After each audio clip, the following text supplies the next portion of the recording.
Yeah. Good morning, everyone. Welcome to this morning study. Stephen and I had a discussion, so we're starting a bit late, but just dealing with Daniel chapter 8 and the vision by the banks of the Uli, which I have as Daniel being brought to 457, but that's a whole other study. So we're going to go back to 2 Samuel. But before we do, let's have a word of prayer. Dear gracious Heavenly Father, we are thankful for the time that we have to study and the things that you have shown us in studying your word. And we need your Holy Spirit in all of our personal study and in the things Stephen and I have studied out. We need your help because we are human and we are prone to failure and we understand very little.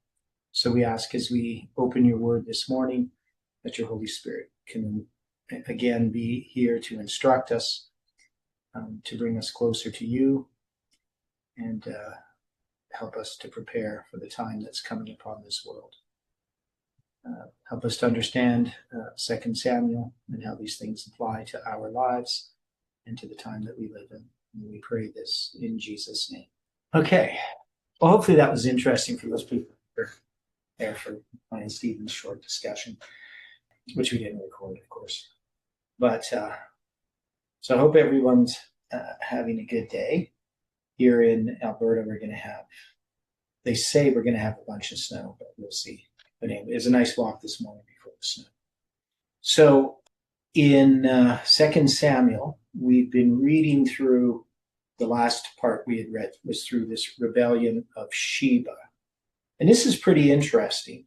So when it comes to the word Sheba, we know that that's the word that is translated as 7 times in Leviticus 26. It's a different Hebrew number because 7651 is the Hebrew number for the number 7. Sheba is just the number 7. And this is 7652, the Strong's numbers, simply because it's a name. So Strong's in his dictionary, when he has a word that's used as a name instead of just as part of the grammatical structure of a sentence, he gives it a different Hebrew number, usually the number after that. Sometimes there's also the Aramaic word, which is the same. So when the Aramaic word is the same, that he'll give it another number. So you might have number 7650. This isn't the case, but 7650 would be the number 7. The Aramaic would be 7651. And then if it's used as a name of a person or a place, it'd be 7652. In this case, there's no Arabic. Well, there's an Arabic number for 7, but it's not Sheba. So 7651 is Sheba, which is 7, the number 7. And 7652 is the name Sheba, which also means the number 7. So it's just the same word. So we have this rebellion of Sheba. Now, could this rebellion of Sheba be those in the movement who are misusing the 2520? It's just a simple question. That would be an interesting premise. Okay. Yeah. So, because if we're saying that this is the true use of the name Sheba, which it could be, then we would have a different interpretation of this. But this is a rebellion of Sheba. Now, it could be that it's a rebellion of the 7 times against, in this case, it would be against who? Who is this rebellion of Sheba? Who is this Sheba? And why is he rebelling? And what's going on in this story? Why is he rebelling, if you remember?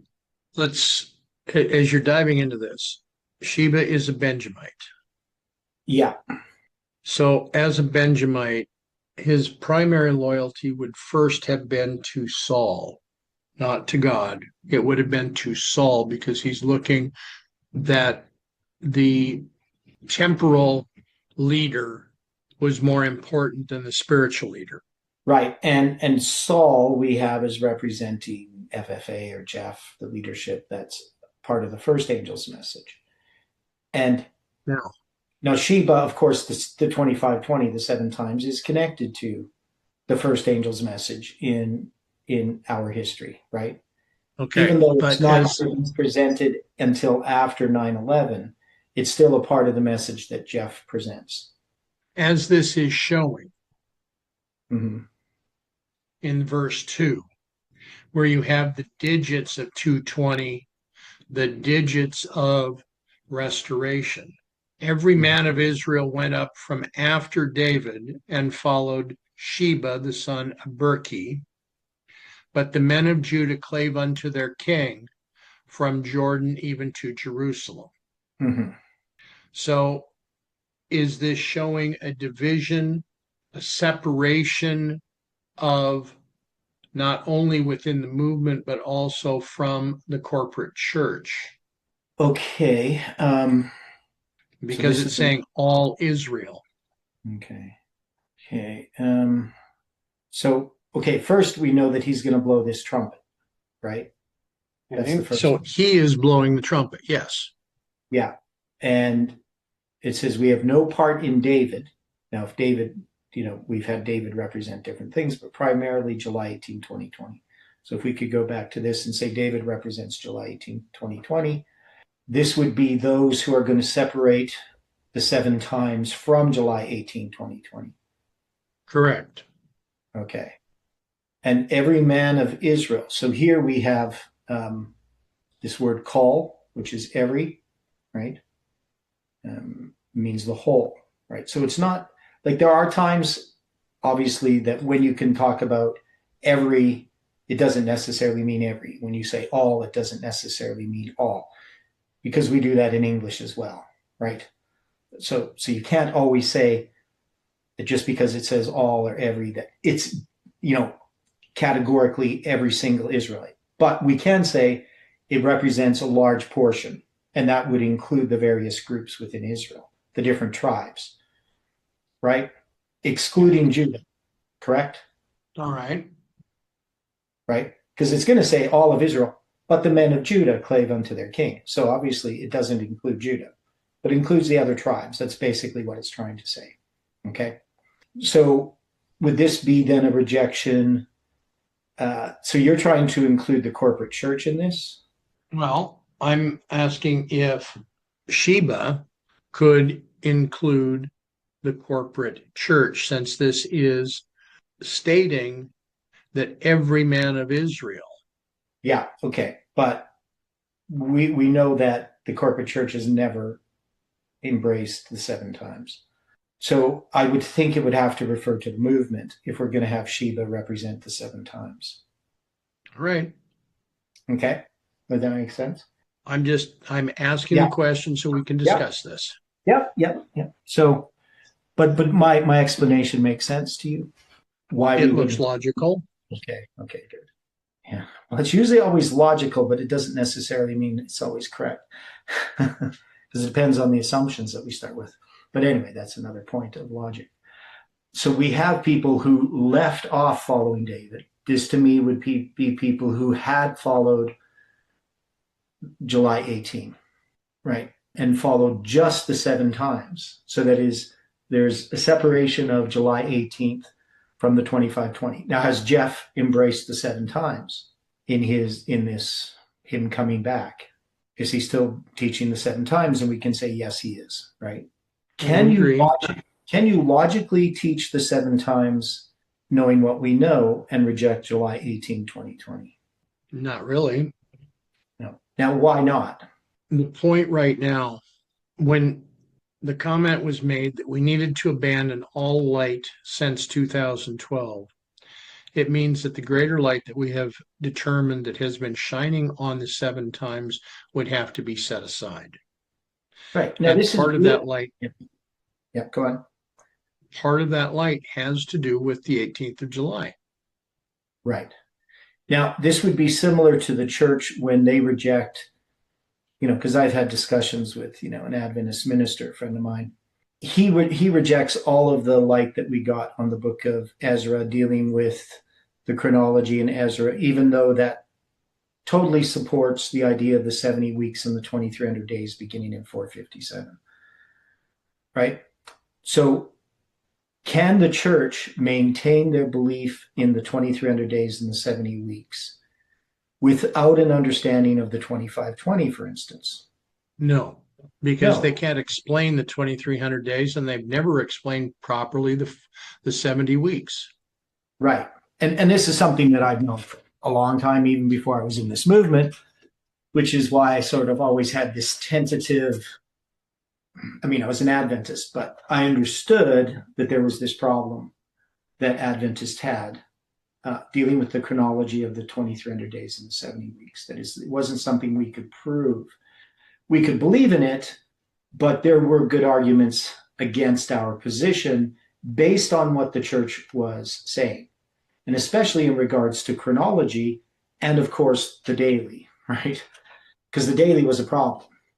If you're going to interpret the daily as Christ's heavenly ministry, then how can you get the 2300 days? And Desmond Ford saw that quite clearly, that if we take the new view of the daily, we have to get rid of the 2300 days, right? Daniel 8 makes no sense. So we have a similar thing that happens within the movement in regard to July 18th. That is, it's fine to say, well, we had this light and we made this prediction and it failed. So we're going to go back to where we received that light, where that started. But they're going to just go back to 2012. But that light and basically I think the light is that he's rejecting is Ezra 7:9, right? That would be where Jeff would have to say that the message departed. He doesn't explicitly detail it out, which is kind of problematic.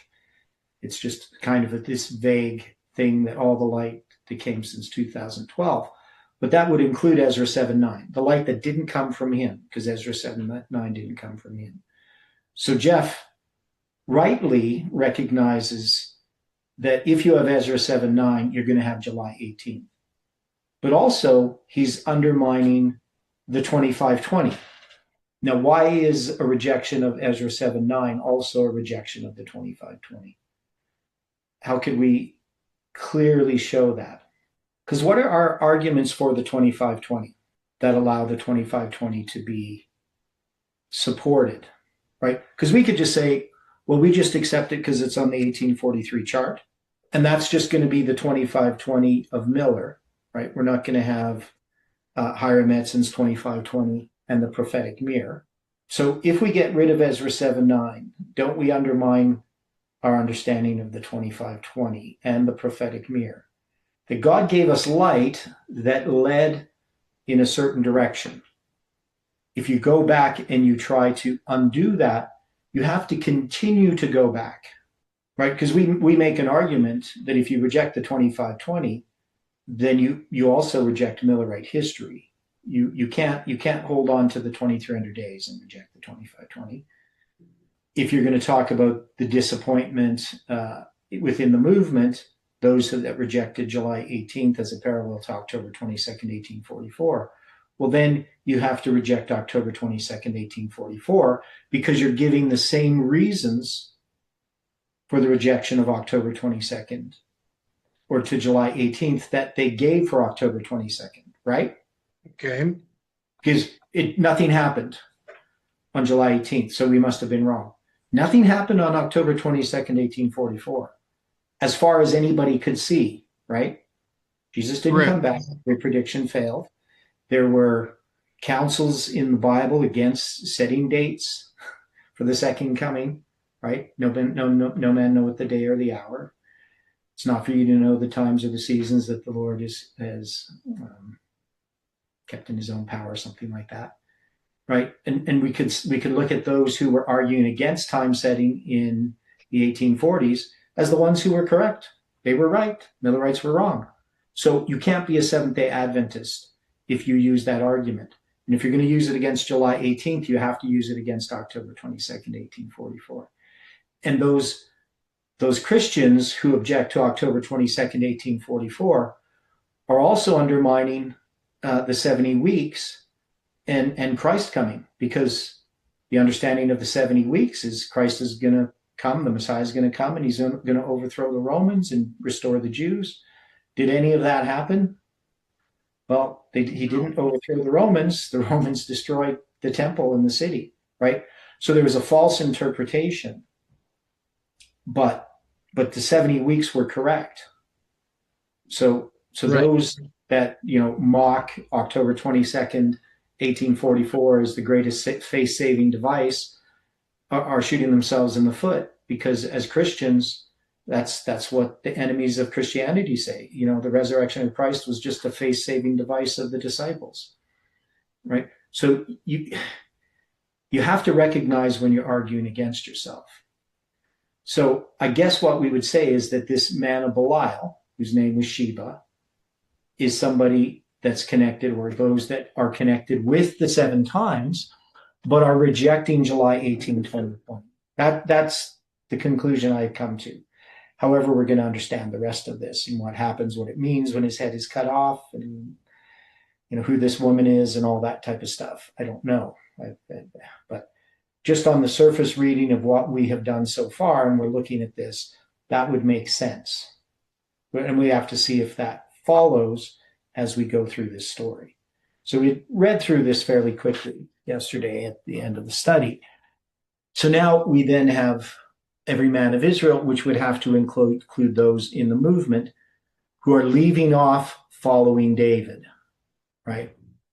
They went up from after David and followed Sheba. So they used to follow David, July 18, 2020, but now they're going to just follow the seven times.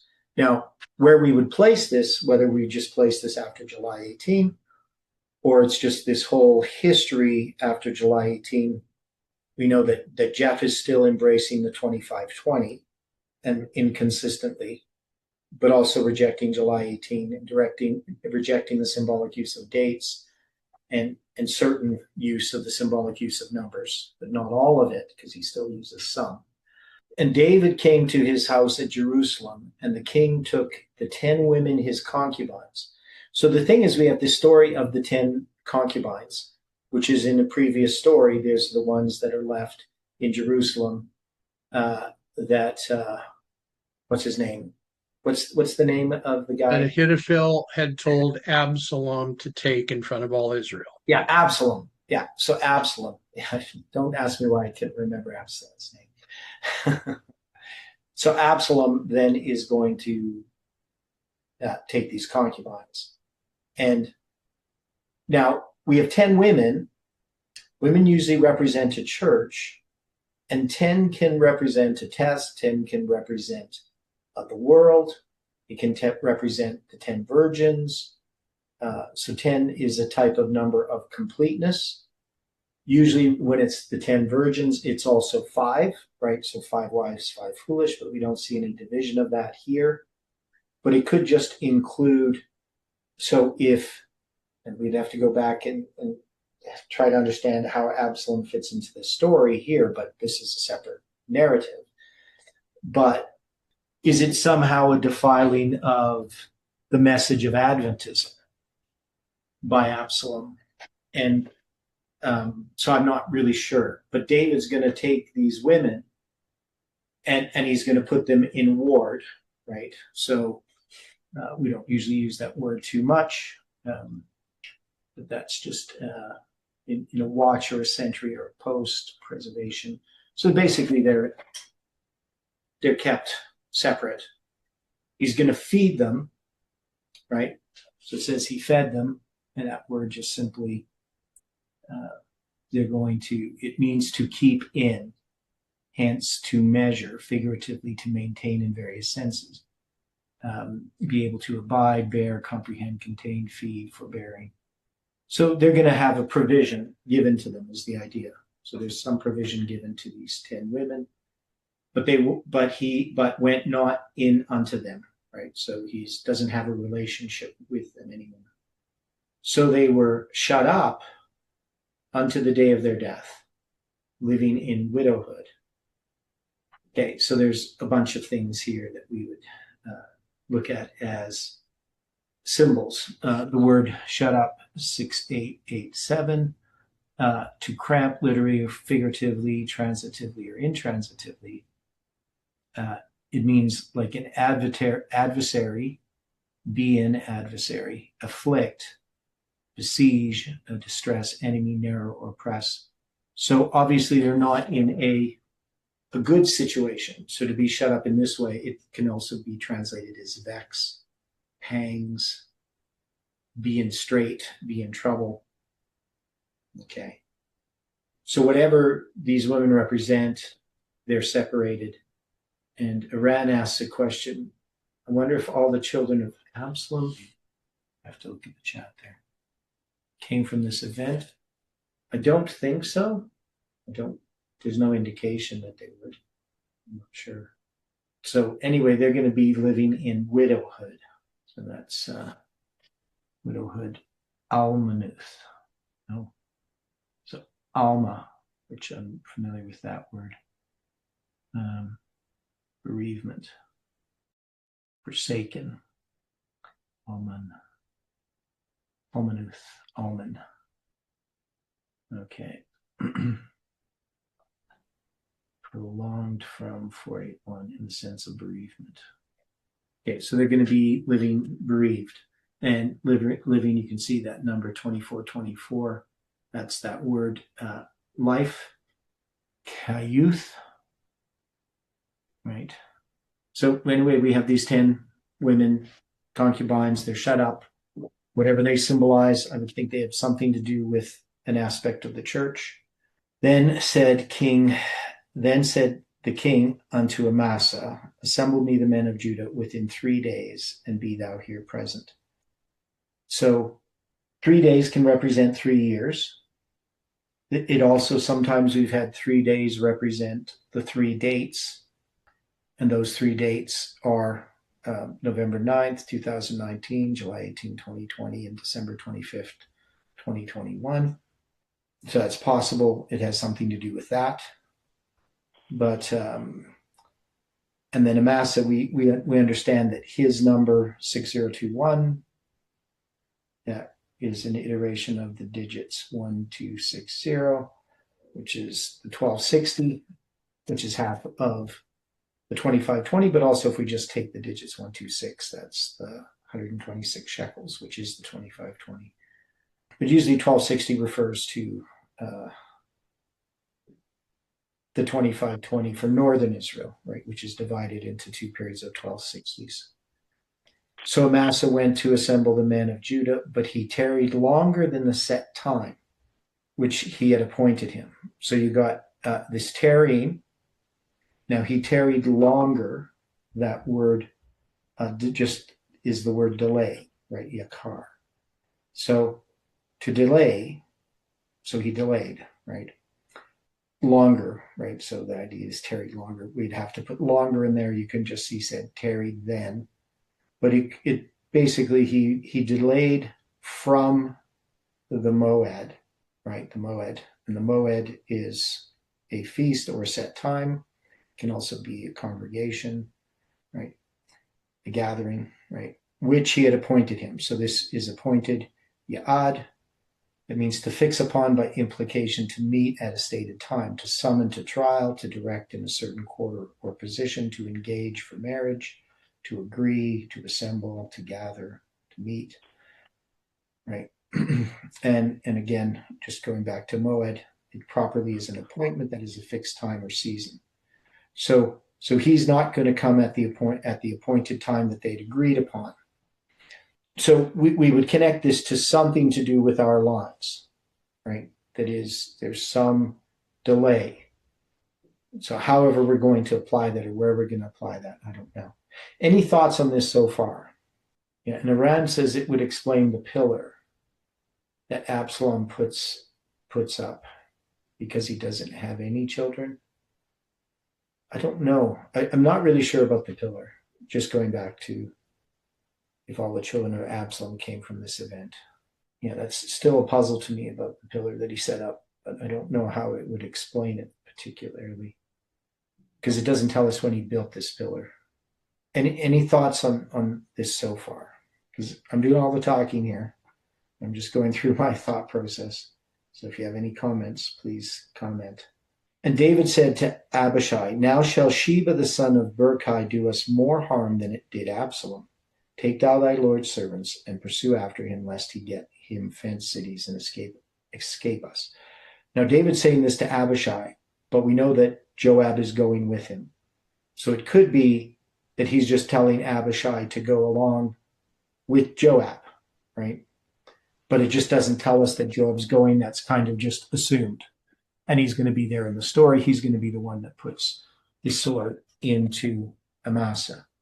So this failure of Amasa to come at the appointed time, we have to keep that in mind, what this particularly means. The thing about this one is, we do take these verse numbers. So 2 Samuel 20, verse 5, has all the digits of the year 2025.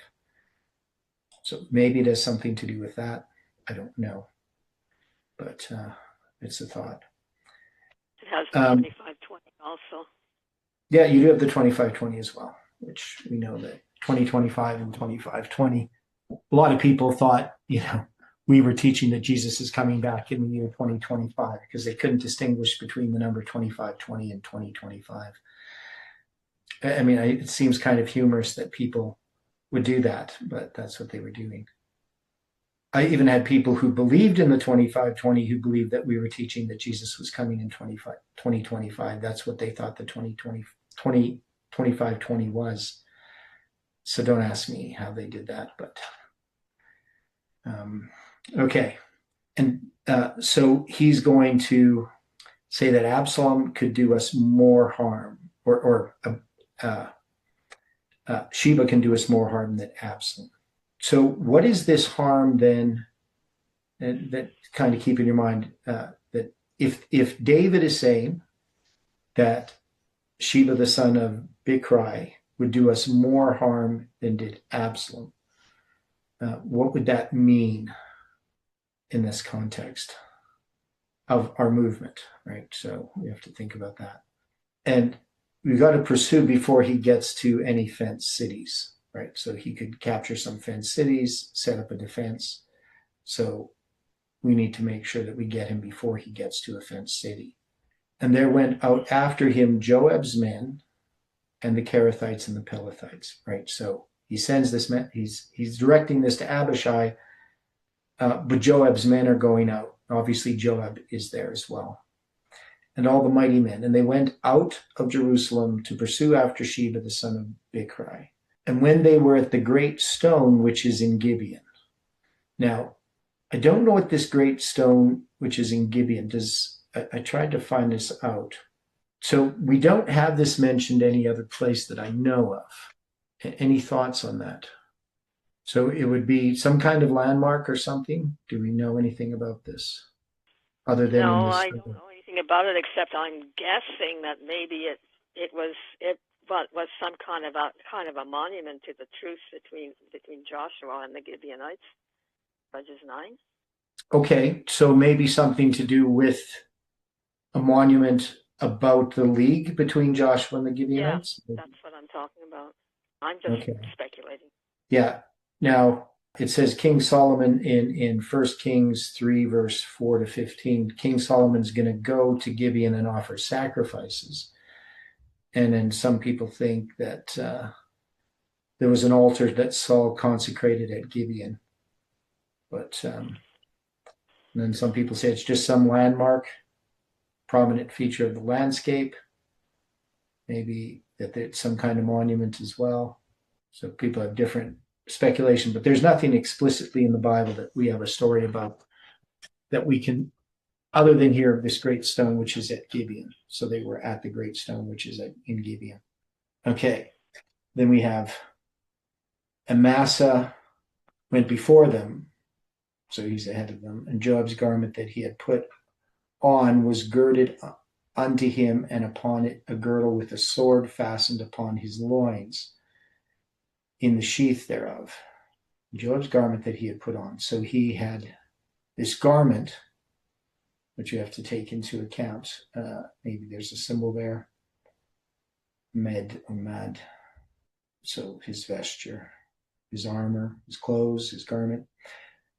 And it was girded upon him, and upon it a girdle with a sword fastened upon his loins in the sheath thereof. And as he went forth, it fell out. So whether he intentionally had the sword fall out, or whether it just did. And Joab said to Amasa, Art thou in health, my brother? And Joab took Amasa by the beard with the right hand to kiss him. But Amasa took no heed to the sword that was in Joab's hand. So he smote him therewith in the fifth rib, and shed out his bowels to the ground, and struck him not again, but he died. And he died. So Joab and Abishai's brother pursued after Sheba, the son of Bichri. Okay, so he's going to kill Amasa. We got lots of symbols here. One is the hand, and then the word smote, which we've connected to December 25th. And then we have the fifth rib, that word fifth, 2570. That is the number of days in the week of Christ, from September 30th, 27 AD to October 12th, 34 AD at the stoning of Stephen. And that's an inclusive count, right? So it includes the first day and the last day. He shed out his bowels on the ground and struck him not again, and he died. So Joab and Abishai's brother pursued after Sheba, the son of Bichri. And one of Joab's men stood by him and said, He that favoreth Joab, and he that is for David, let him go after Joab. Okay, one of Joab's men stood by him and said, okay, what is he saying here? Verse 11. So he's just saying, he's that for Joab and also for David. So he's let him go with Joab, right? Yeah. So there's a decision being made. People have to make a choice. Are they going to favor Joab and David together and go with Joab? So I'm not really sure what these would symbolize within our movement, but there is a decision that's being made by one of Joab's men. Now, what do we think of Joab as a symbol? I mean, first, how do we look at him as a person within this history? Is Joab good? I think he's a ruthless politician and a meddler. Yeah, I don't like Joab at all, right? I mean, he's on the side of David, but he definitely is not in the same spirit as David is, right? He doesn't understand. He's worldly wise. Mm-hmm. He's not very spiritual. He doesn't understand David's actions. And he thinks he's looking out for David, but in reality, he's not really helping David. Okay, that's the way I look at Joab, as much as I understand about human character. But that's the way that I would look at it. Okay, so and it's going to be one of Joab's men, from the Hebrew words there, because you're going to have Naar, that is a boy of Joab, from a boy of Joab. So a boy that is an adolescent. So this is a young person. And when it says stood by him, this would be Amasa's body, right? That's what I understand. So he's going to stay by the body of Amasa and saying, if you're for David, you're for Joab, go with Joab. That's what I understand. He'll wind up dead. He'll be assassinated. That's what it sounds like. It's trying to instill fear. Yeah, I think so. You kind of have to make a choice of where you stand. Now, Amasa wallowed in his blood in the midst of the highway. And when the man saw that all the people stood still, so I would think that this would be this boy, but I'm not certain. He removed Amasa out of the highway into the field and cast a cloth upon him. And he saw that everyone that came by him stood still. So he's like, instead of these people stopping all the time, take the body, bring it off to the side, cover it, and then, people just continue going instead of stopping. Not sure what that would mean as a symbol, so we'd have to understand that. Now, when he was removed out of the highway, all the people went on after Joab to pursue after Sheba, the son of Bichri. And he went through all the tribes of Israel unto Abel and to Beth Maacah and all the Berites, and they were gathered together and went also after him. So he went through all the tribes of Israel unto Abel and to Beth Maacah and all the Berites, and they were gathered together and went also after him. I'm not sure, again, I'm not sure what this means, what exactly So is this person standing by the body? He went through all the tribes of Israel. Not sure. So it says here in Jameson Fawcett Brown, beating up for recruits. But there the prompt marches of Joab overtook and hemmed him in by a close siege in the place. So the he here, I guess this must be Sheba who's doing this. He's trying to get people to join him. Is that correct? Is that what it's saying in verse 14? Yeah, I think so. Okay. Yeah, it's just strange language that we wouldn't normally use nowadays. Let's see what they say here. But here he's saying Joab went through all the tribes of Israel to Abel and Beth Makkah and Albiram.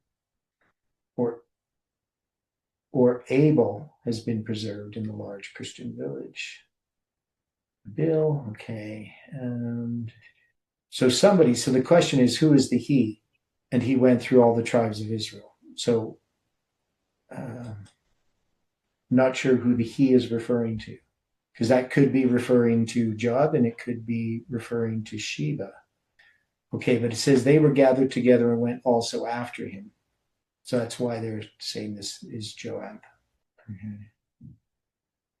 Okay, that's possible. So it could be Joab doing the recruiting. I'm not certain yet. And they came and besieged him in Abel of Beth Makkah, which here they came and besieged him, that is Sheba. And they cast up a bank against the city and stood in the trench, and all the people that were with Joab battered the wall to throw it down. So they get to the city. What's that? Sorry, for trench it says in my margin, the utmost wall. It's put against the utmost wall. Okay. Rampart or fortress wall. Fortress or wall, rampart. Okay, that's possible. And all the people that were with Joab battered the wall to throw it down. Okay, so they get to this city, Abel of Beth Makkah. So it looks like what they're doing is they're doing a rampart, right, to go up against the city, right? So this is part of a siege to break down the wall, so you can get in, and then they're going to batter this wall to throw it down. Okay. Then cried a wise woman out of the city. Now here we have the word wise, which we've seen before. It's chakam, and it means like cunning or wise. So it can intelligent, skillful, artful. But we note the number 2450. And so this is associated with the Great Jubilee of Miller, right? So we could just take note of that. Whether that symbol applies here or not, we don't know. But we are going to have a here. So we're going to have a doubling, right? You can here, 80, 85. Say, I pray you unto Joab, come near hither, that I may speak with thee.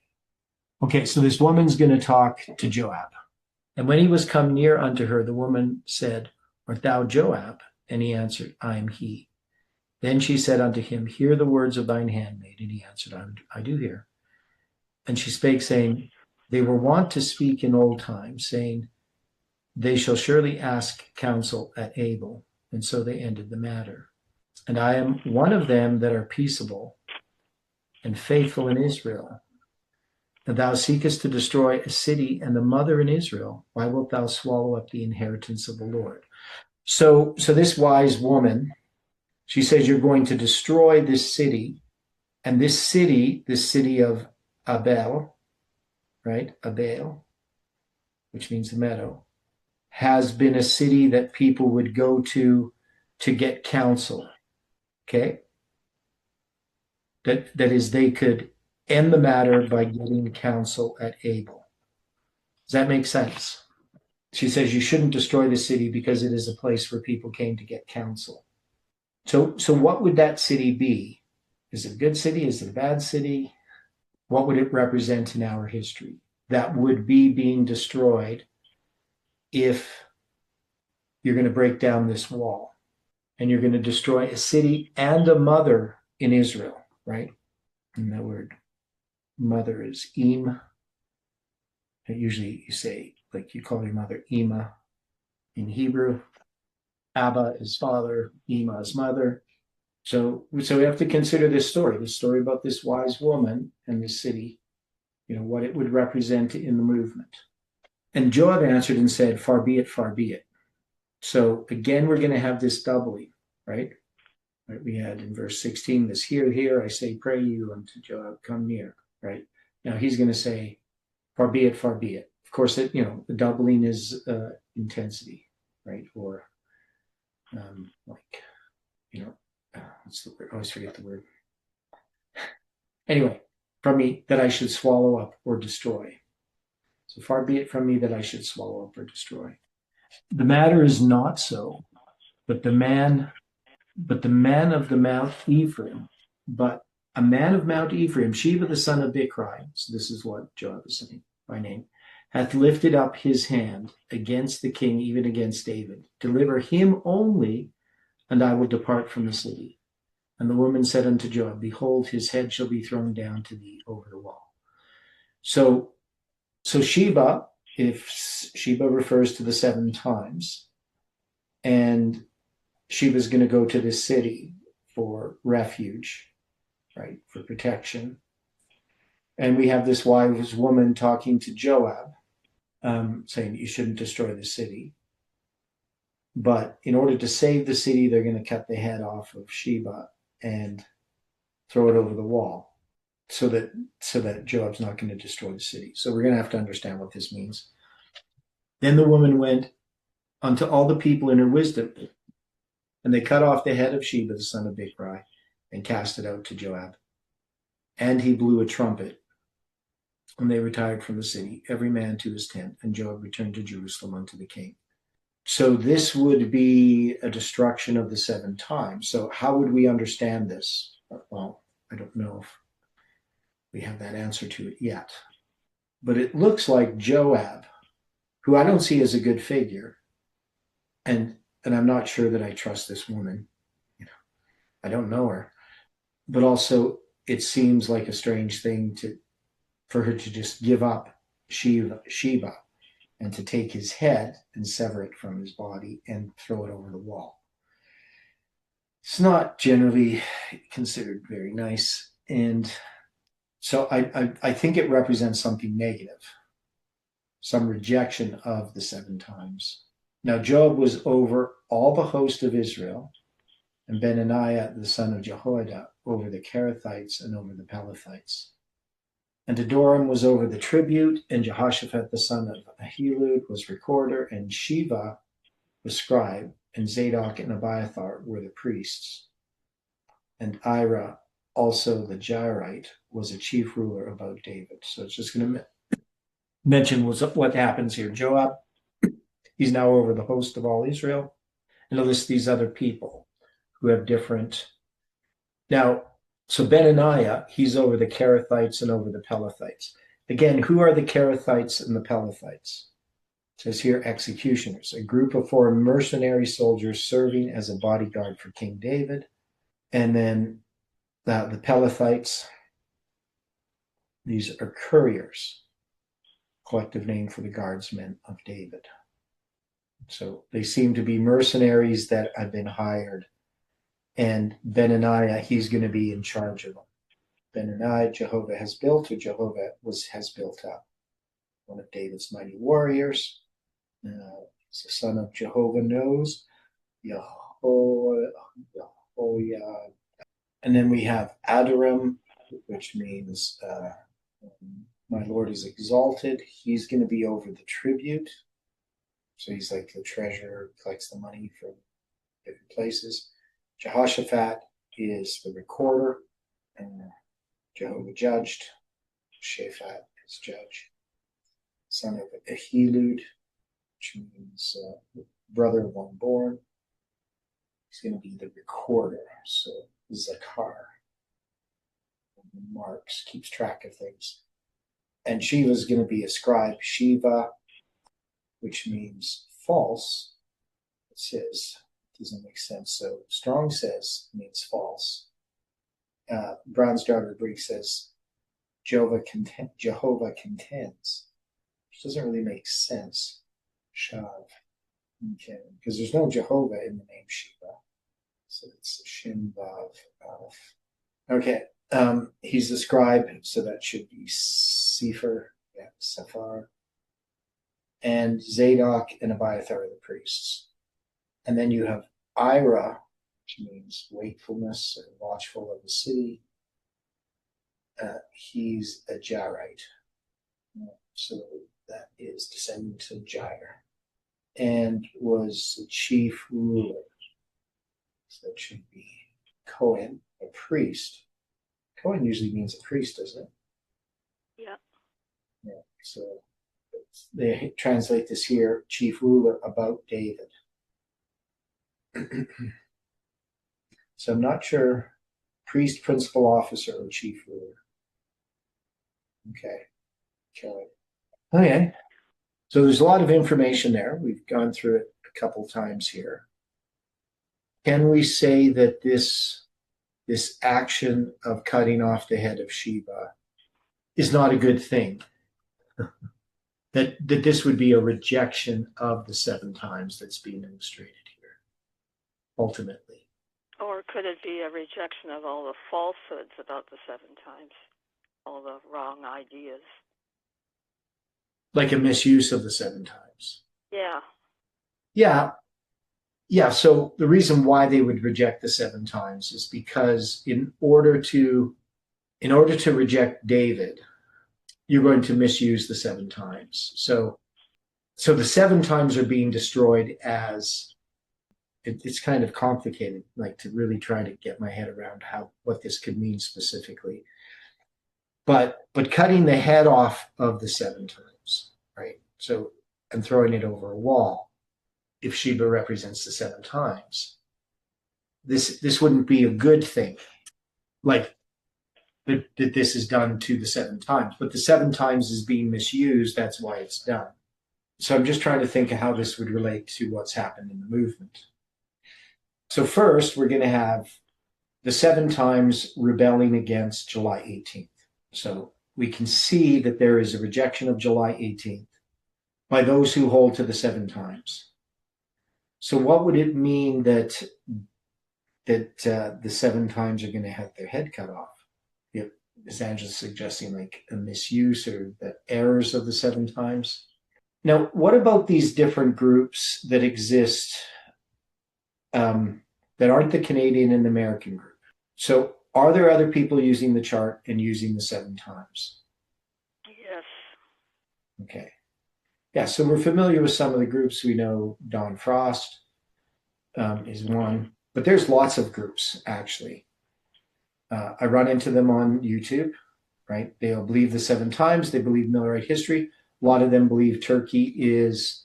The one thing that I found weird is that those that believe Uriah Smith is inspired, who believe that Turkey is the king of the north, many of them still accept the 7 times, right? So they try to accept Millerite history, that is what's on the 1843 chart. But then they're going to have... Anybody really know much about what's going on in their minds? I've tried to figure it out. How somebody could accept Uriah Smith as a prophet and yet reject Uriah Smith's rejection of the 7 times. You understand what I'm saying? There seems an inconsistency to me there that I can't. So they'll take an anti-Trinitarian view. They'll take the view that the pioneers were always correct, that we accept Miller. And they're going to accept Uriah Smith, right? Because Uriah Smith teaches the same view in their minds as the Millerites, even though not all the Millerites believe, the view on understanding Daniel 11, dealing with Turkey. So there's different views that were held on Daniel chapter 11. So could this be referring to a group like that? Possibly. Yeah. And often we focused upon, what's happening internally within the movement. So obviously this group it says they left off following David, but there could have been some that were connected to July 18th. Or maybe it's those that were connected to July 18th who have gone to follow some of these other groups that don't have David, but have the 7 times.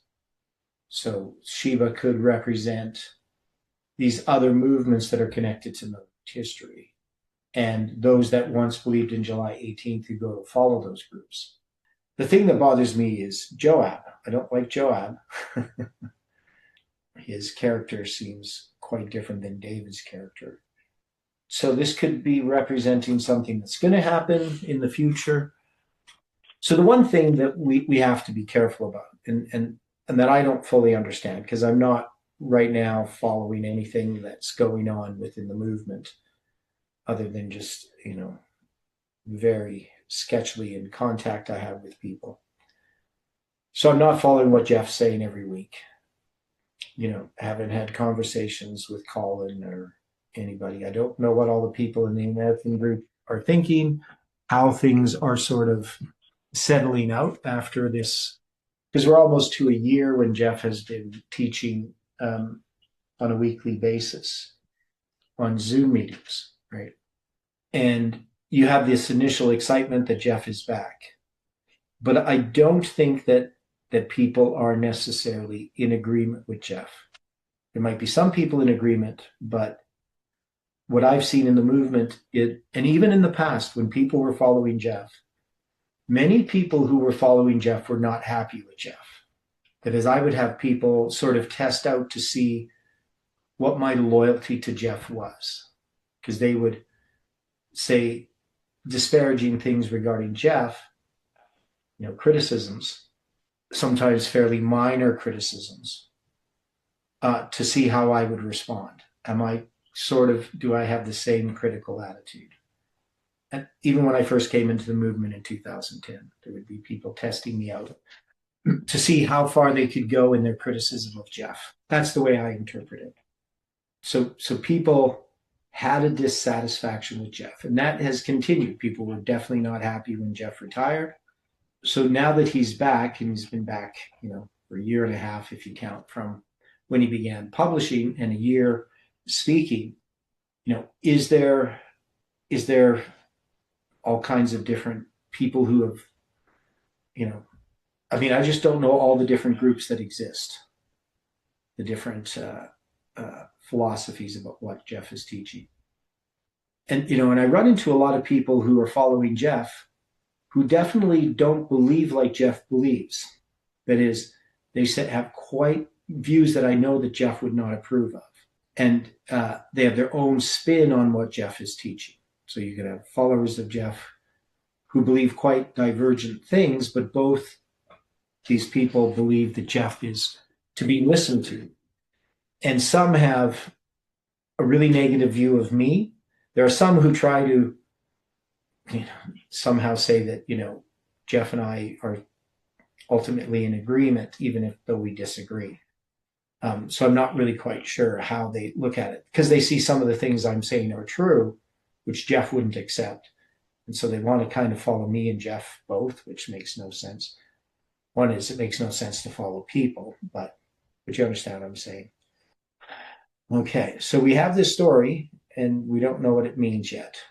Would it not be 2.5 years or like 2 years since Jeff has been preaching? Really? That long? Yeah, you're right. Okay, 2.5 years.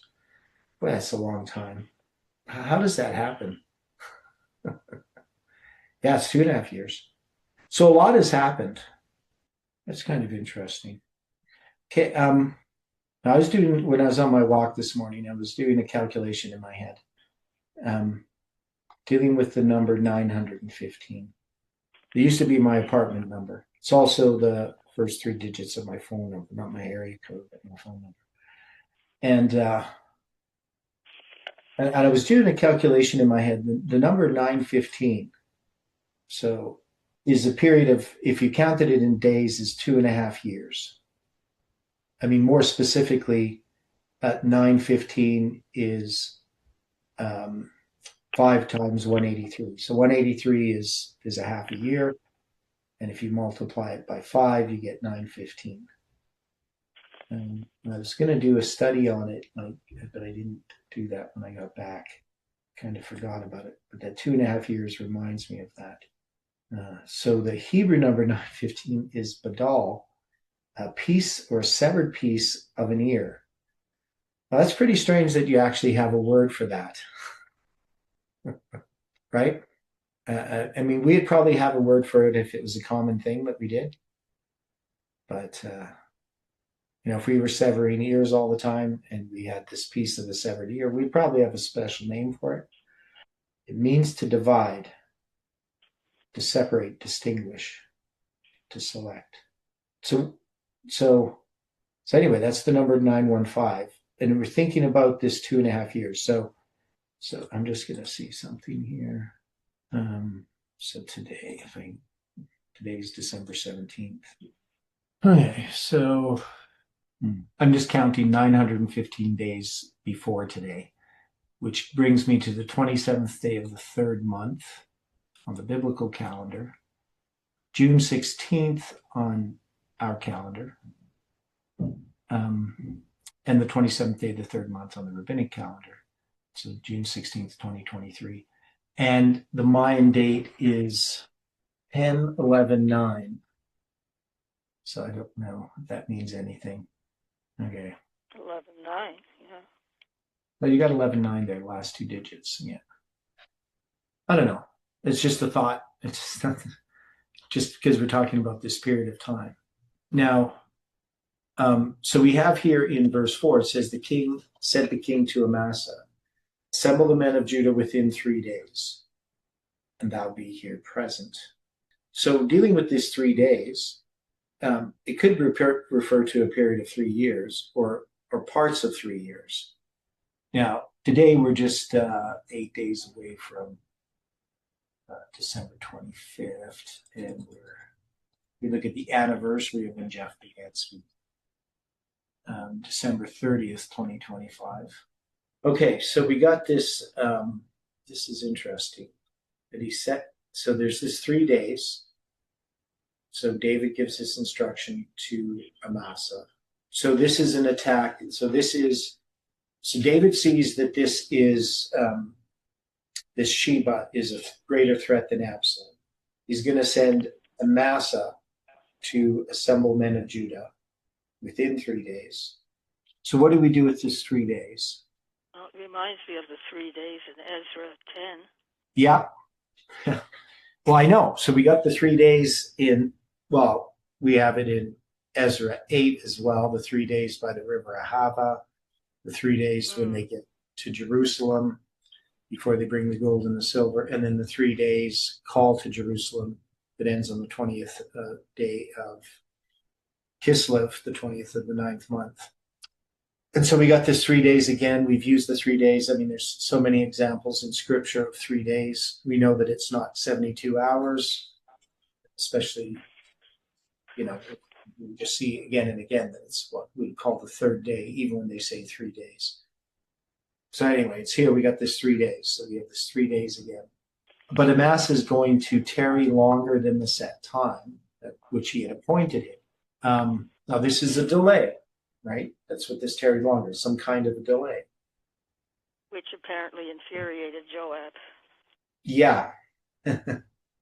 Yeah, well, and I'm not really sure why Amasa is taking longer than he's supposed to.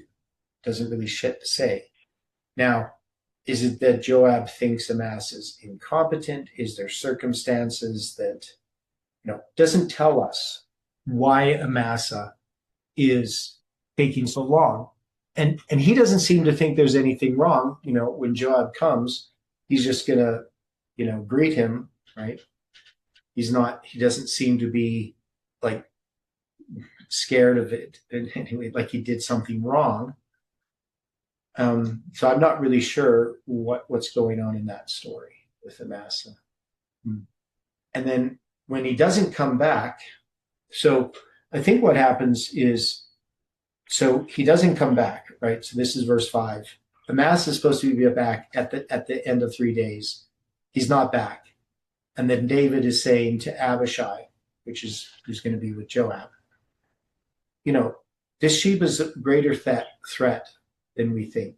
And it could be that Amasa going after Sheba is that the part of the thing is he doesn't, because he's supposed to assemble the men of Judah, right? Mm-hmm. And be back there with David, but he doesn't come back. So I'm not sure why Amasa doesn't come back. And then David's going to be concerned that Sheba, who Amasa was supposed to amass this army to go after him, isn't back. So there's something happening here that I don't fully understand. Like, there are things that are not stated, but probably are implied in the text that we should recognize, but we don't. So David is concerned, right? So he's going to send Joab and Abishai to go after Sheba because Amasa has failed to meet his deadline. Now, would David be happy that Joab is going to kill Amasa? Is that sort of implied that he should do that? It doesn't say. And then the next chapter is going to deal with the Gibeonites. So I don't know what this chapter is about, because that's going to be the day of the famine. We started looking at that a little bit. So, but anyway, we don't get any more from this story. This story is just going to be tied up. There's a lot of loose ends that I don't understand. So any final thoughts on this? I know we're going to come back and go over all this again. This is supposed to be our first pass through this. I was wondering if 2 Samuel 20:19 is connected with 1 Samuel 26:19. Okay, so 2019. Okay, and then in with which 1 Samuel 26? 26:19. Yeah. Okay. Therefore I pray thee, let my lord the king hear the words of his servant. If the Lord have stirred thee up against me, let him accept an offering. But if they be the children of men, cursed be they before the Lord. For they have driven me out this day from abiding in the inheritance of the Lord, saying, go and serve other gods. Okay, so this is David and Saul. Yeah. When Saul was pursuing David. Okay, so what is the connection you make with the swallow up the inheritance of the Lord, like this woman is pleading for the life of the city. Okay. I'd have to think about that. Have to go back into that story again. And in 21:3 again, it mentions the inheritance of the Lord, referring to the Gibeonites. Okay. Oh. Yeah. So we'd have to look at that symbol a bit more. And you're saying 21 what? 21:3. Okay. Maybe we'll look at the inheritance of the Lord tomorrow. Okay. Well, thanks for that.